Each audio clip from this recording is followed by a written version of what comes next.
listening to The Soul Connection on Blog Talk Radio. It's spirituality simplified, conversations on conscious living, featuring your hosts, Bettina Goodwin and Eric Cerrone.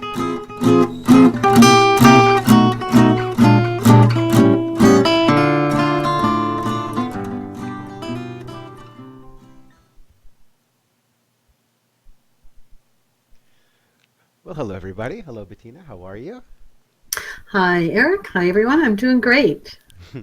This is our first attempt after about an hour and a half of sitting on video chat, trying to get a video chat to go live stream with a reasonable amount of production value. And so here's the attempt.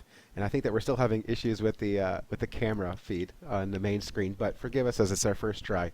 And the audio content will be the same as always, but the video might be a little bit jagged back and forth as I have to remember to switch the camera manually, as I've tried to unpin it. But if anybody comes across this video, we haven't figured it out by the time you have, let us know how to unpin the camera.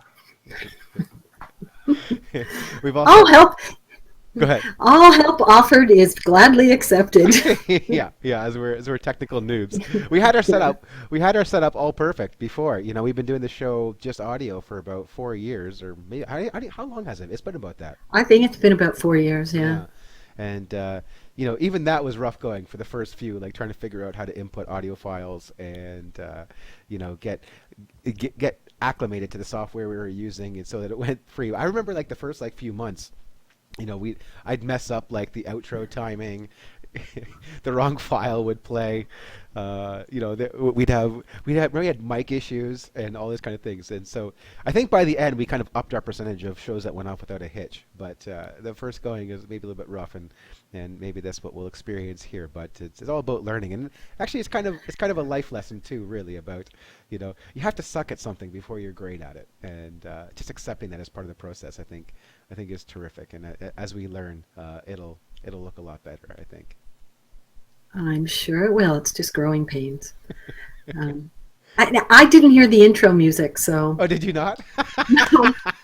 So I was sitting here thinking, I could see you, and I could see you were like concentrating, and I thought, the music must be playing, or the intro must be playing. I'll make sure I don't do anything really weird. Yeah. I've had just in case. I've had Bettina on like high alert for like about hour and a half of us trying to figure this out, and even last week we got on together and it didn't end up happening because we were having issues getting the video live. And of that hour and a half, you've been on high alert for like 75 of those 90 minutes. So I'm like, it might happen. It might just happen. Now, are we ready now? Are we there yet? Yeah, and then we take a look at our backgrounds and tidy a few pens and things like this as our first attempt. But hopefully it'll be charming. Hopefully it comes across as being charming. Yes. I think it's a good thing that I think it would throw you off if you saw you can't see me camera switching, can you? I can't. No. No. Okay. Good. And what's interesting is, yes, that's probably it'd throw you off, I'm sure. That's probably a good thing, because it's a big adjustment going from just audio and then switching to also having video, because I'm not used to it. I'm used to, you know, if I want to sit like this, or if I want to, you know what I mean, have a drink of water. Roll your eyes at me, yeah. Or roll my eyes at you, or, you know, make weird faces. Now I have to think twice about what I'm doing. Yeah. I think there's been a few episodes too where Peter's been in the background fiddling around or doing something. Yeah, there'll be no more of that. He's playing video games usually, and it's quite funny because I don't know if people could hear the click and the. Oh, that's what that is? I thought it was your nervous tendency. That's yeah, it's my nervous tick. Yeah, I thought you were clicking your nail or clicking No, he was always like clicking a mouse, I guess, in the background. But I could never tell. I've gone years not knowing what that was. I could never tell if that was being picked up by the mic. on occasion, I definitely, yeah, the mad frantic clicking. Yeah, yeah. So there you go. Well, So good on you, because I don't think it ever threw you off or had you, I never felt you pause when, maybe a high stress scenario was going on his screen. no, no, and it's really interesting because I got really comfortable with the whole recording thing, and having done my meditation CDs as well. It's like you really just get used to um, noticing everything that's going on, but not being distracted by it. I know even with the show, just near the end when you would call me and pull me into the call for the show as opposed to me dialing in separately, I could always, when I was doing the meditation at the end, I could always hear the little voice telling us how much time was left. And the first time it happened, it did throw me off. But after a while, you just get used to it and you just go, yes, that little voice is going to come on. And I'm not paying attention to that because I'm in the zone and I'm just going to do what I need to do. So I'm sure this will be the same. Yeah, exactly. We'll need to be adaptable, Yes, yes, and soon none of this will have any effect over the discourse. yeah, Yeah. exactly. So when well, as we were working and getting all this stuff ready, we went to go live, and then we realized we hadn't even talked about the show yet. What we might I talk know. about this week, which is we have a very set routine when we get on the line together, or at least we had until we throw this massive wrench into our new schedule, and we get on, and it would be like well, first when we first started doing this show, I don't know, maybe this show would just be like a history lesson. I know, right? When we first got on, we would call in like 20 minutes early, discuss what you might be thinking about, discuss what I might be thinking about for the show, and then we just found out that we ended up just getting into conversation and using great show content before the show started, and we'd be like 8 minutes into a conversation and be like, oh, we It's either not so have to. fresh anymore. It's not so fresh. We have to go back and repeat it, or we have to somehow give a synopsis and continue. And then so then we slowly went to like just like doing like a minute or two before the show. It's like, you got anything? You got anything? It's like, yes, yes, or no, no, and then we just hit the go button Yeah. and just go and just fly. So Sometimes we didn't even do that. sometimes Sometimes it was just silence. it was like, hey, then we just wait the 90 seconds till our call comes on. Exactly. So this week in the impromptu, asking if you had a show idea for today, you said you had, if you followed our shows, we've been off for about 3 weeks as we've been planning this transition. There's been a lot going on for you, and you're kind of in a transition, of having a new ideas about your business and what it means to you, and what you might be walking away from, and so on. And I know that we haven't really spoken a lot in the 3 weeks, and I would imagine the billion things that you said that you had on your mind. Is that the theme, or has it gone in another direction for you? Well, that's part of it. But there's also been this really, okay, so I went from my business meaning too much to me. In other words, being too attached to the outcome and what it meant, and sort of pouring all my idea of what me as a successful human being was, pouring that all into the business. And I've gone from putting too much weight on what my business meant to me as a human being, as a business person, as a whatever, to it means nothing. And I know that sounds kind of strange, but it's a really good nothing. It's put it this way, I have come to terms and into a place of acceptance about the fact that the universe has decided to pull me out of the role I was playing as life coach, spiritual teacher, facilitator, whatever you want to call it. The universe has decided to pull me away from that and put me in a place of nothing. And the interesting part about that is I needed to be, because I was in a really highly distracted place, like a place of really high distraction, where I couldn't, where I would notice times when I was waiting for someone to complete something, and I was like looking for something to do while I was waiting, because I couldn't just be in that moment and wait for them to finish what they were doing or to get on with it. I had to be like, I have to tidy my desk, or like if I was in my office and my daughter was doing something on the computer and I was waiting for her to get it set up so I could help her, and then I'd be tidying up my desk and wanting to go upstairs and do something while I was waiting, and I couldn't just stand in the stillness. Very interesting. Which in Enneagram terms is, as a 5, being in a place of being uncomfortable, going to the 7 where distraction is your friend. It's not really, but you think it is.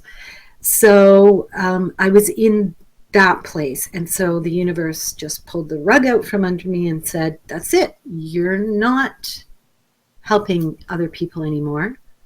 You are in this emptiness, in this void. And how comfortable are you in this void? And so I found out not very comfortable.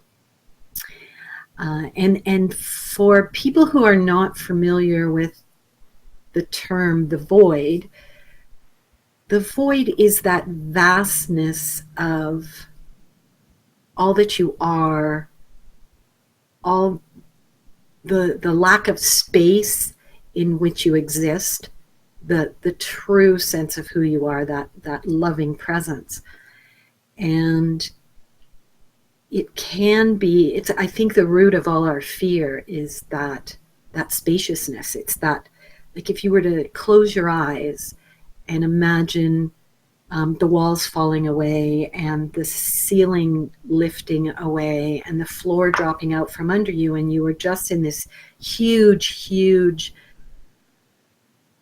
infinite space, it's kind of scary for the ego, because the ego likes confinement. It likes compartmentalizing. It likes limits and boundaries and a measure of space and time and, all things human.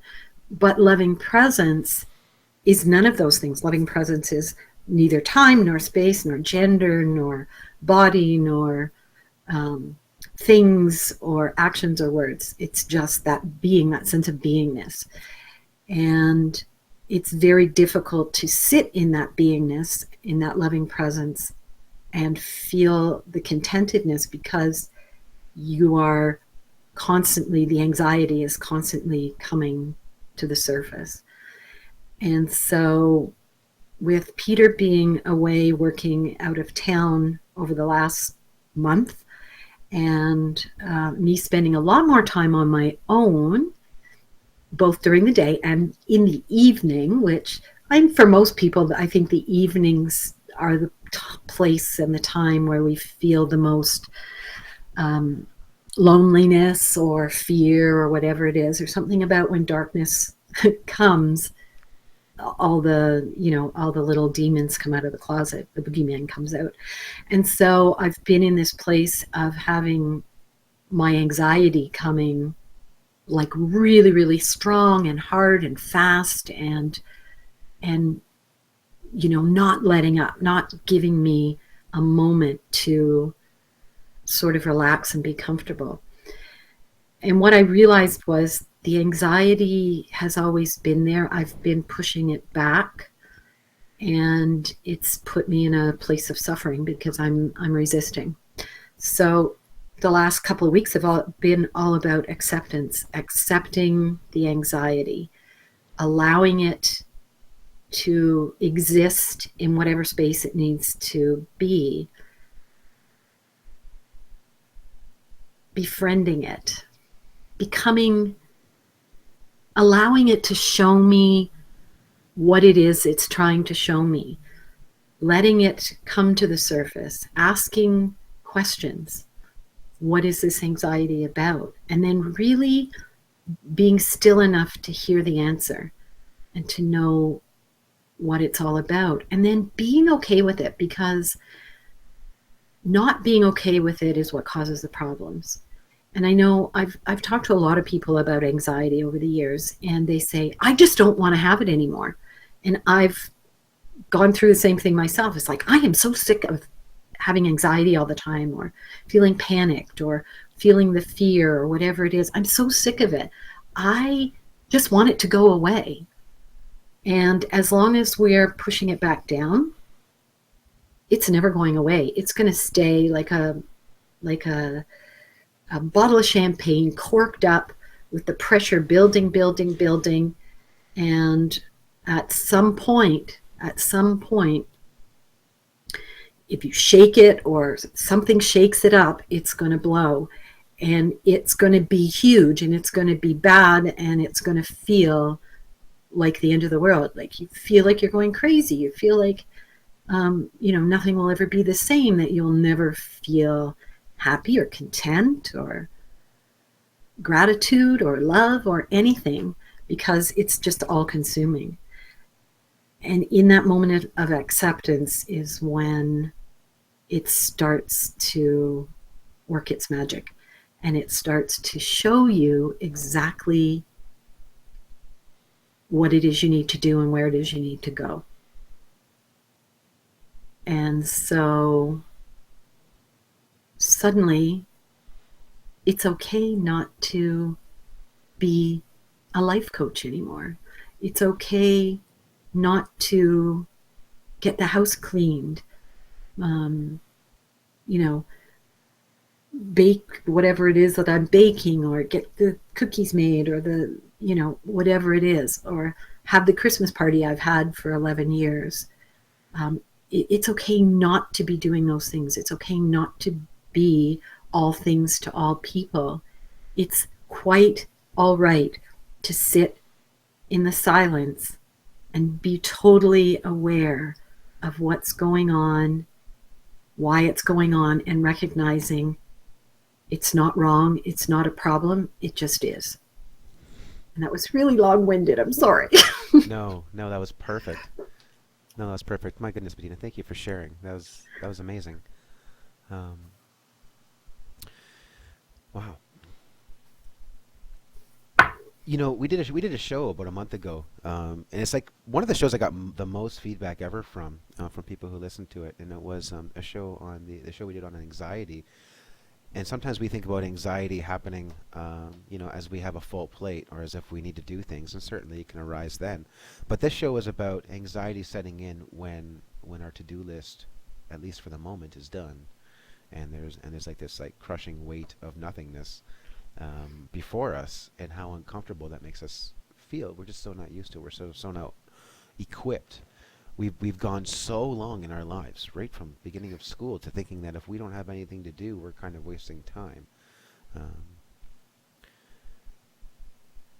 and not doing what we ought to be doing, and feeling like keeping ourselves busy um, makes us.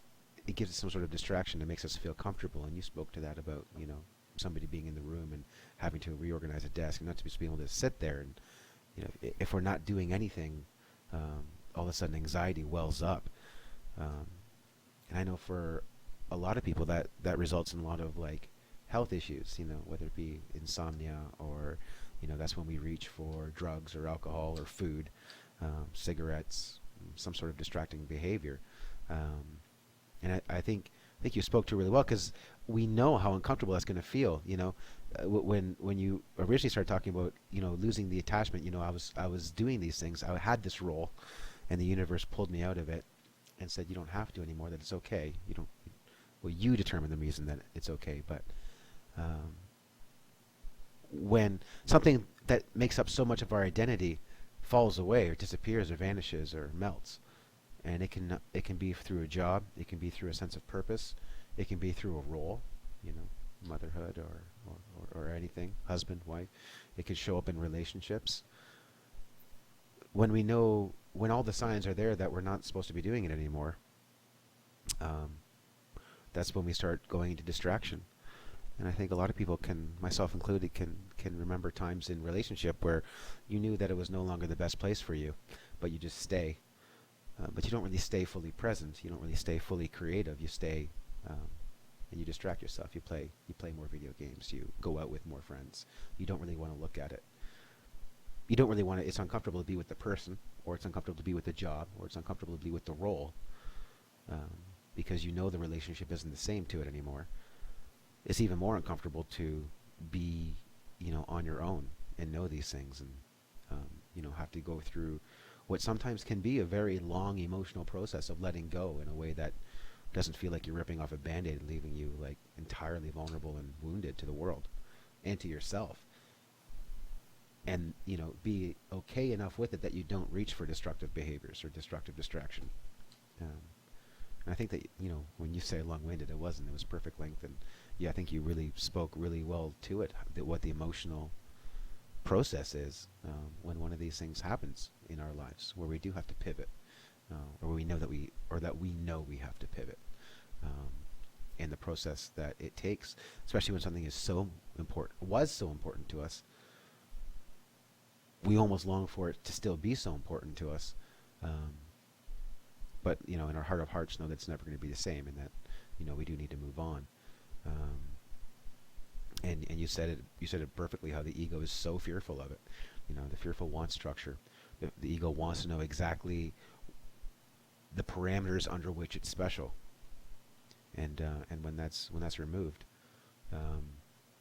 it's just an abyss, and you don't know which way is up, and you don't know which way you should go, and it's really painful. And some of us, myself included, in my own life, many times only sit there for a second before I reach for distraction. I don't want to feel this. I'm going to go I'm going to go eat. I'm going to have a cookie. I'm going to go watch Netflix. I'm going to put on a video game. I'm going to put on a movie. I'm going to go hang out with somebody, so I don't have to sit with it. But the universe will just keep putting it in front of you until you deal with it, and so that could be months, or it could be decades, or it could be never. We can die not dealing with it. That's fine too. It's up to us. It's our choice. You got to feel it to heal it. And I do want to ask you, when you said you came to the end of it, and it's like what is this anxiety? When the anxiety is coming up, and you need to ask yourself, what is this anxiety, and where is it pointing you, or where is it telling you need to go? I know a lot of times in my life where I was feeling this anxiety, and I may have never dealt with it. And so I want to know, from your experience of it, what did you feel when it finally crescendoed for you? When you finally were able to, in a way, move on and accept that this is no longer going to be an important part, at least in the way that it looked in the past. What did it feel like when you sat with it long enough, or you felt it long enough? What did it feel like on the crescendo, so that maybe give a map to what the light at the end of the tunnel looks like? Because it's super scary, and most of us don't even have the courage or want to have the courage to get through it all. We'll just sit in distraction the rest of the way. I've seen relationships where then it's like they get to this point and then they start having kids because the last it's I'm thinking of a metaphor where you just completely overcompensate for something that's going wrong, and you really can't do much bigger thing in life than the 25-year $250,000 commitment of kids. And I've seen that happen as well. So how do we, not that that's necessarily a bad thing, having kids is a bad thing, but under those circumstances it certainly is. All the people involved aren't getting a great life experience out of that. And so what does that, I'm just pointing that out as to how grave it can be if we never actually deal with it. And I want to know what your feeling of crescendo was when you finally let the anxiety let you know what it was and where it was pointing you, or what you needed to do next. So you're talking about it with respect to my business, letting go of my business. Yeah, that particular experience. Because we've been off and on talking about this for a handful of months, and obviously through the way that you speak and your body language, you're so much more at peace with it now than August. Yeah, I feel like I am, and actually, I was trying to think when it actually started to occur, and I think it was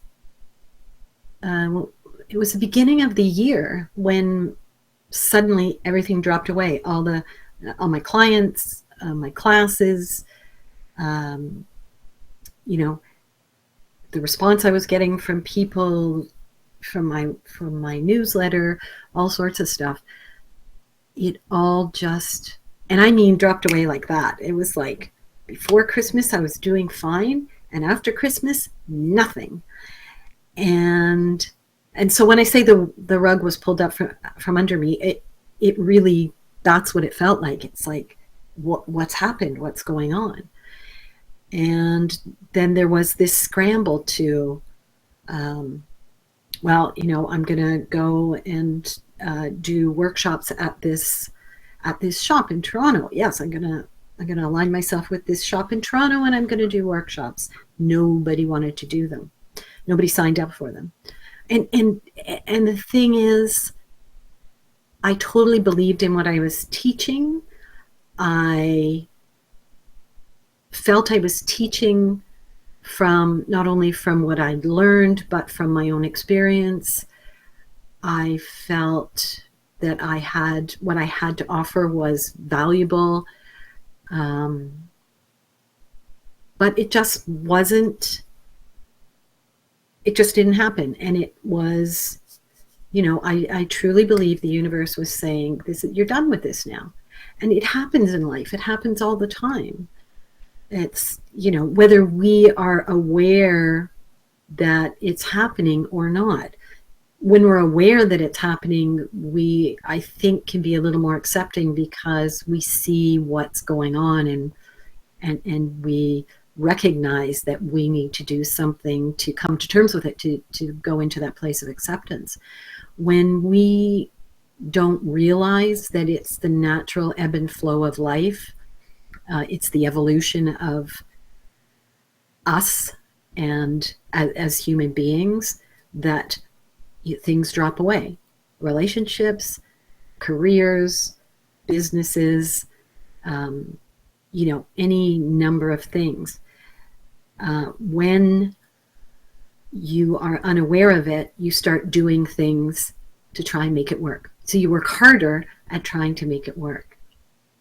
And from all my experience, I know that when anything I've been working on or trying to do has been a struggle, I need to walk away. I need to see that it's not working, and I need to walk away. Whether it's just temporarily when I'm trying to solve a problem or something, or whether it's you're walking away and that's the end of it for now. Because I don't know what's going to happen in a year from now. I really don't, and I don't really want to know.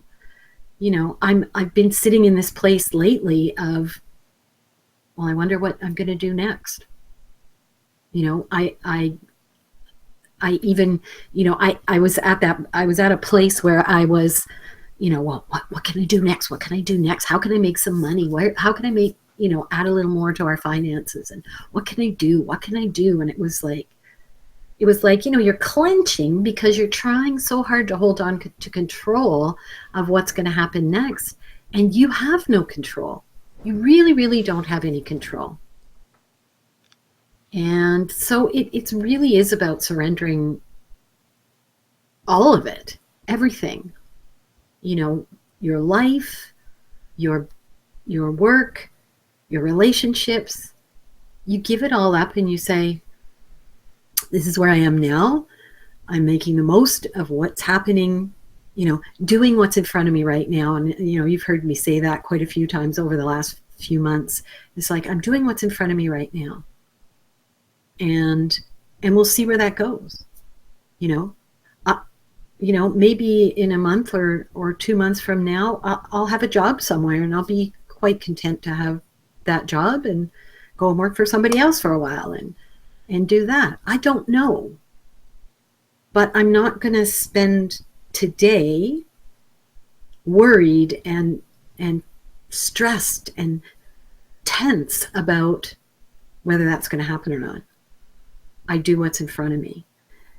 And so then the first step was recognizing it's over. right? It's just like in a relationship. It is like a relation. Like my business was like being in a relationship. It wasn't working for me for probably a lot longer than the beginning of the year when it just cut out.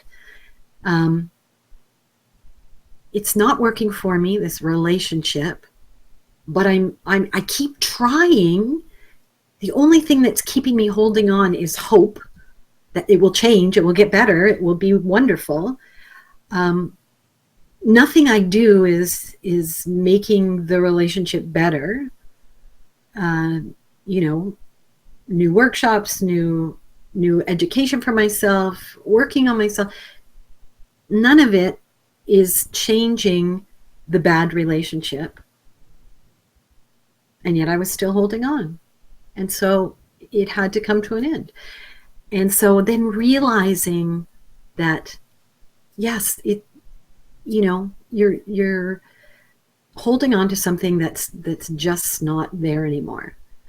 Um, and then really letting it go and really being in that place and being aware of how you feel about letting it go. I'm feeling, how do I measure my value now? If I don't measure it by the success of my business based on the number of clients or the number of workshops and that I have, full attendance or whatever it is, how do I measure my value? Well, we have to, it's a perfect opportunity to learn that our value is inherent in us. It's not something that we, gather up and store for a rainy day. Our value is always there. And we need to believe that in order to see it manifesting itself in the world and in reflected in our relationships with other people or our career or whatever it is. So it's painful. It's really painful. Like, people think that they can get a magic pill and everything will be okay. Like, I'm a Reiki master, and I can't tell you the number of people that think that going and having a nice little Reiki treatment is going to make everything go away. It doesn't. You can have a Reiki treatment and you can feel wonderful afterwards. I'm not putting down the benefits of Reiki as a treatment in helping you on your personal growth. I'm not. What I'm saying is, if you leave that Reiki treatment and you are still believing the same mistaken ideas that you had before you walked in, that Reiki treatment is not going to help you more than for the hour or two that you're there and afterwards. You're going to have to come back again. You're going to have to keep doing it until you start to realize that it's the beliefs that are keeping you back. And it's work, people. It's work. It's hard work and it's painful sometimes, but the benefits of it are amazing. I mean, the benefits are infinite.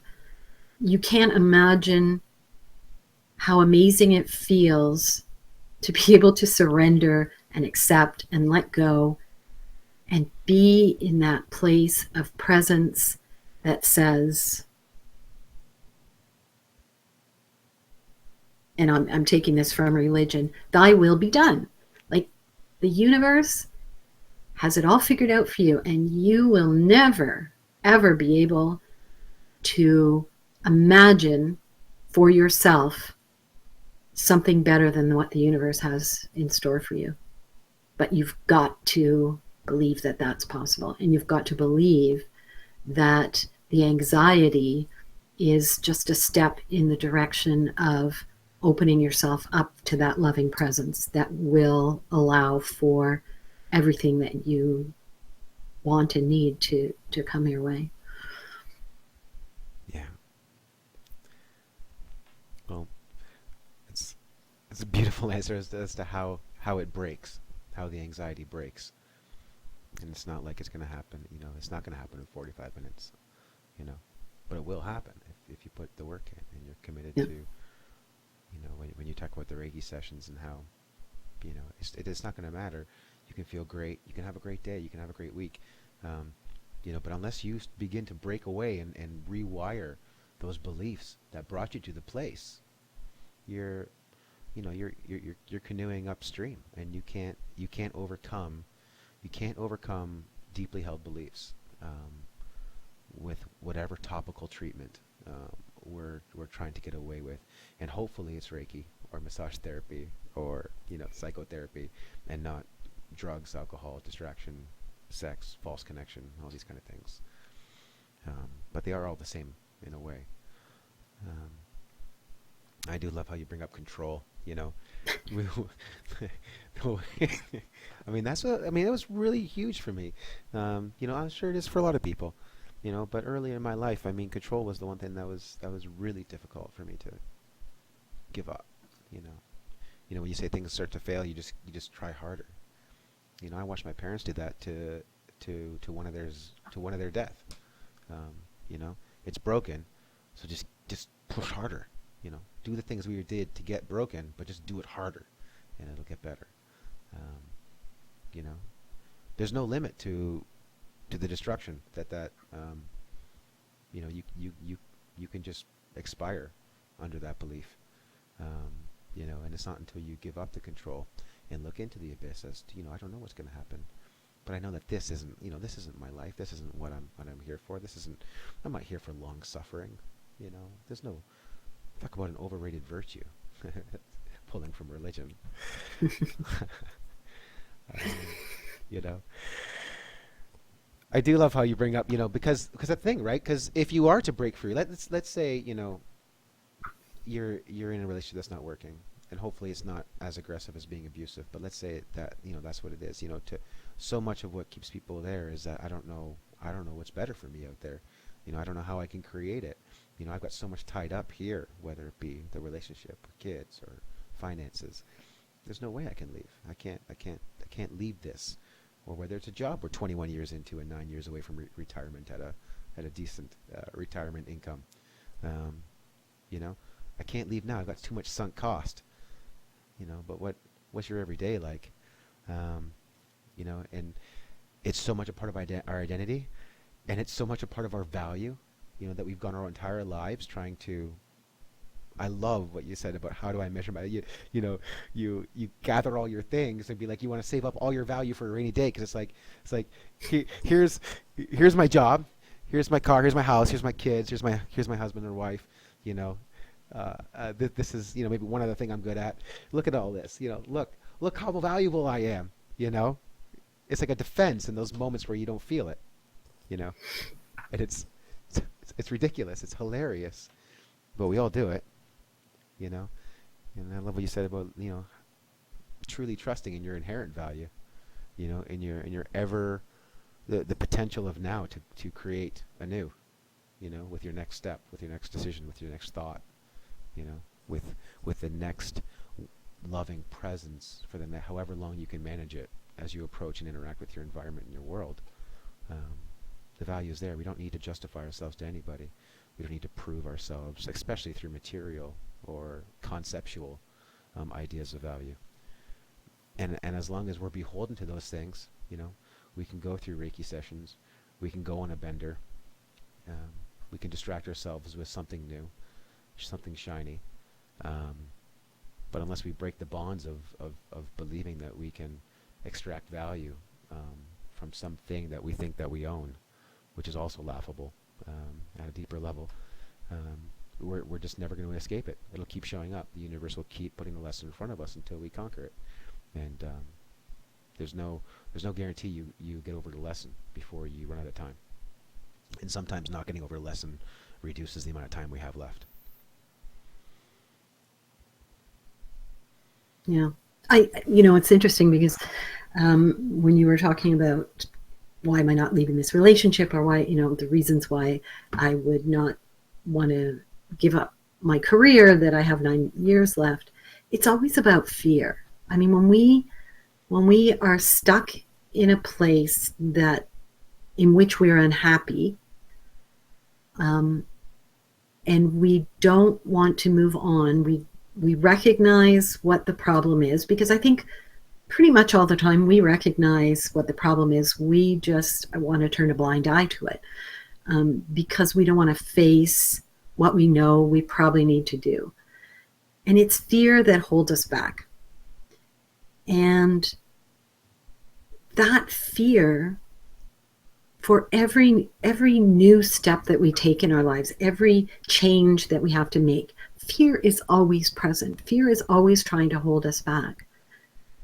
And I think a very good question to ask ourselves when we're faced with that fear is to ask, what is this fear of? What am I afraid of?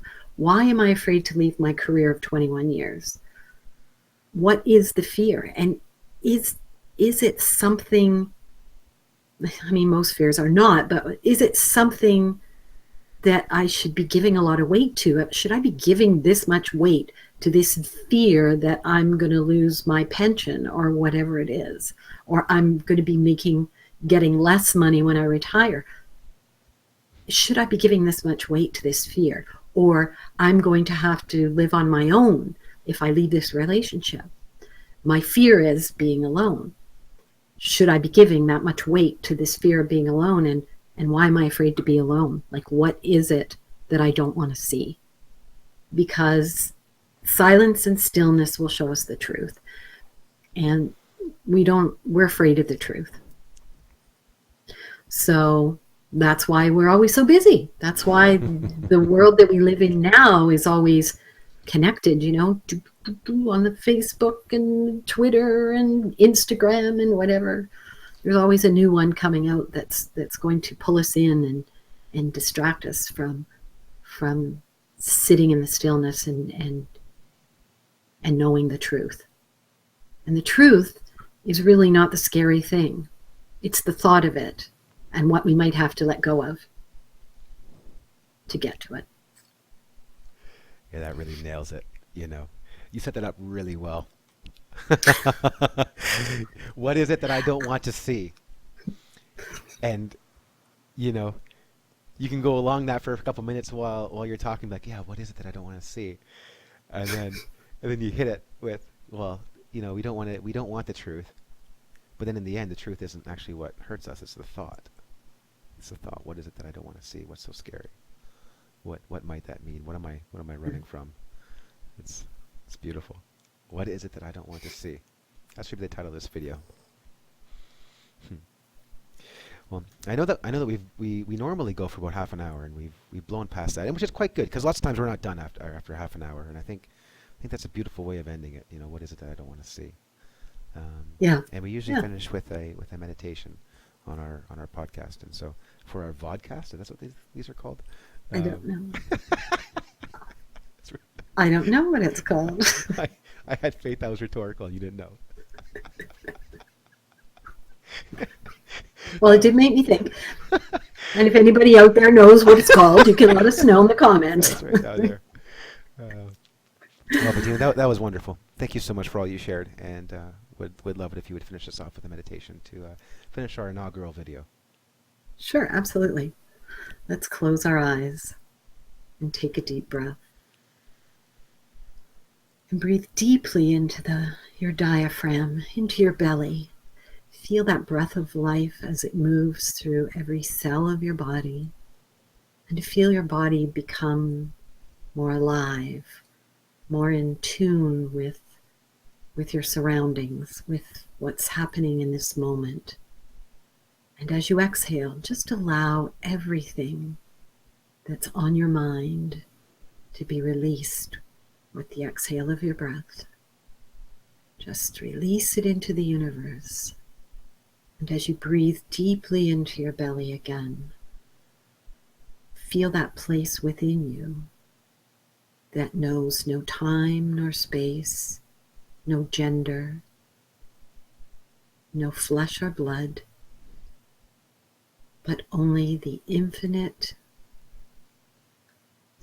void in which loving presence exists in the stillness of time and space, allowing us to feel no worries, no needs, no desires, completely content and accepting and ready to see and do what's in front of us in every moment of every day, right here, right now, without question, to just be, to let go, to surrender,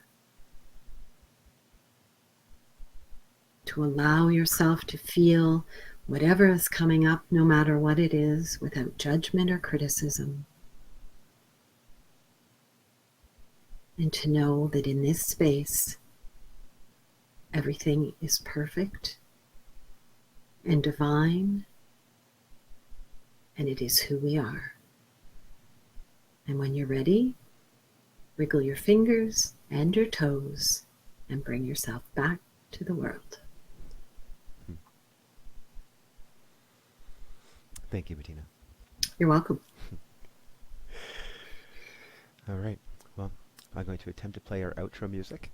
And you might not hear it if you didn't hear the intro, but I promise I'm playing it, and we'll see if it shows up on the video.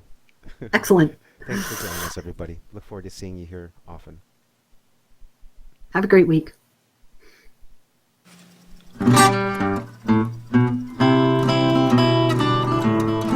Thank you for joining us today on The Soul Connection. Eric Cerrone is a spiritual thinker, listener, and coach. To find out more about Eric, you can go to intelligentoasis.com. Bettina Goodwin is the creator of The Wise Man's Way. The Wise Man's Way, heart-centered living for the modern urban man.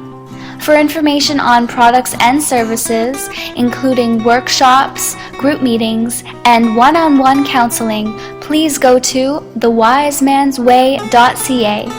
And for more information on living an authentic life, to learn more about Bettina's offerings as a spiritual counselor and Reiki master, please visit thesoulconnection.ca.